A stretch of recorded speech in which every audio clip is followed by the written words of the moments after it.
This is just a really quick teaching video on Romeo and Juliet Fantasy Overture by Tchaikowsky. The reason I'm dressed like this is I'm sick at home and I can't teach my students in person today, so that's why this is happening. So just a real quick look at this part, this harp part. It's a very, very popular piece. And the first thing that happens is the harp plays arpeggios, or chord inversions, and it starts off with them in F minor. So you have just this lovely inversion starting at mezzo forte and then making a diminuendo.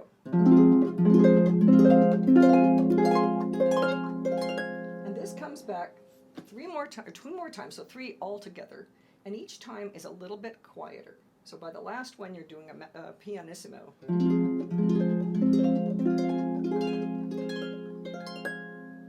Okay, you can't slow down a lot like that, but you can have a little bit of expression at the end because you're solo.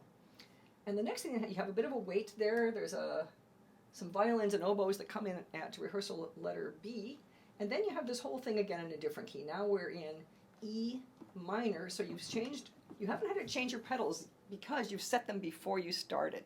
So when you first get started, you can set the pedals to D flat and A flat and everything else natural, so you don't have to change anything.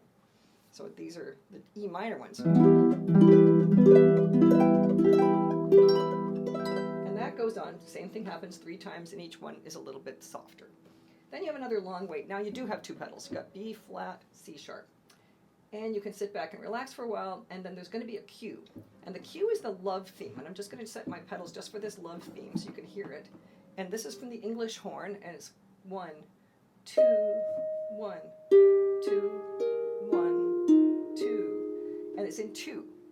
Even though that's set up to look like 4/4, it's actually, at that point, they're doing it in 2.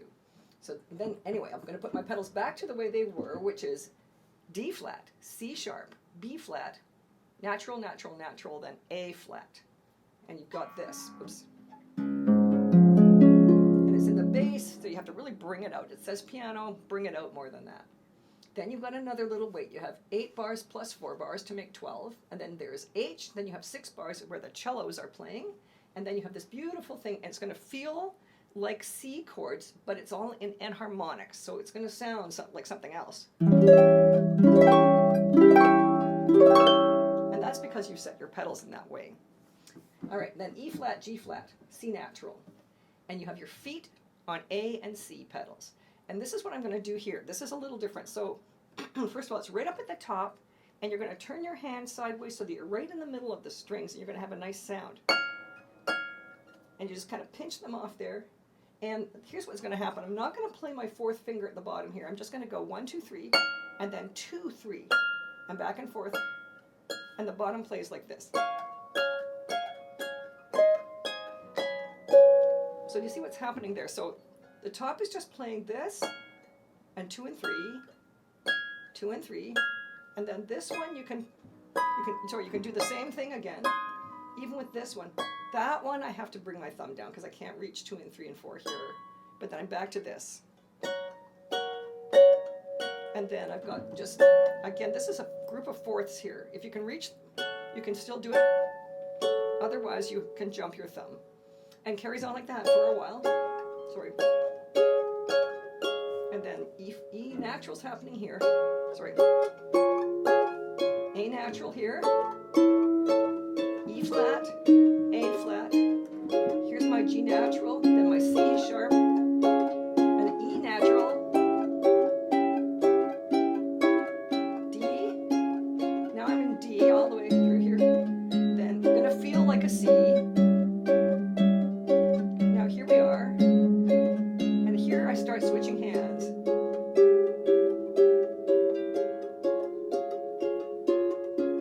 Lots of D's here.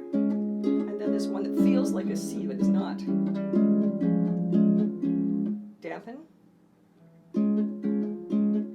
Dampen. So every of those chords is going to feel much more relaxed in your hand without all the, if you do it with this enharmonic setup.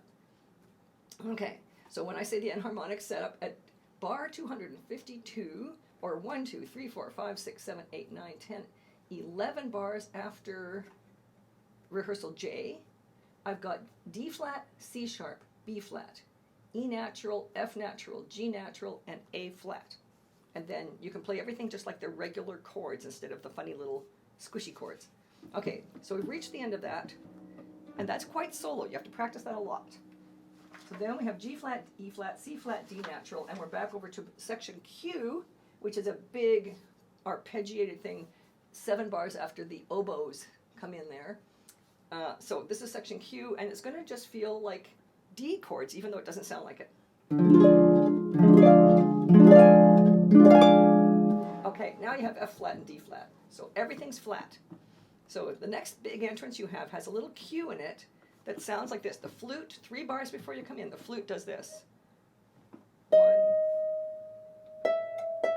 And then this happens.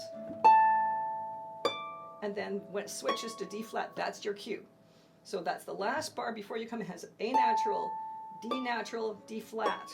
And so that's what happens. That's your cue. So now you know where the cue is. 1.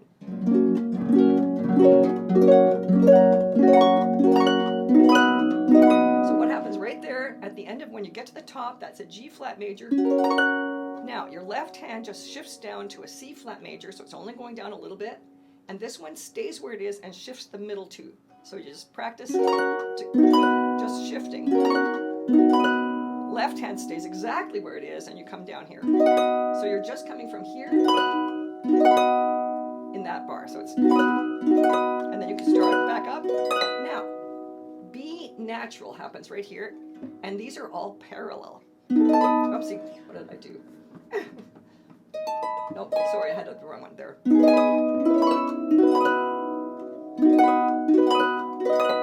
you just do this 3 times.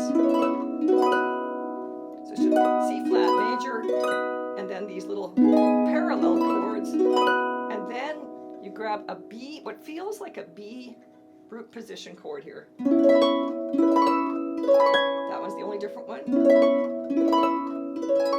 And then it arrives at C flat major. So it's actually much easier when you have this B natural set up because everything feels like regular chords except for this last one in the, and then, so that makes that section a lot easier to do. So best of luck with this, and this is all very soloistic and exposed.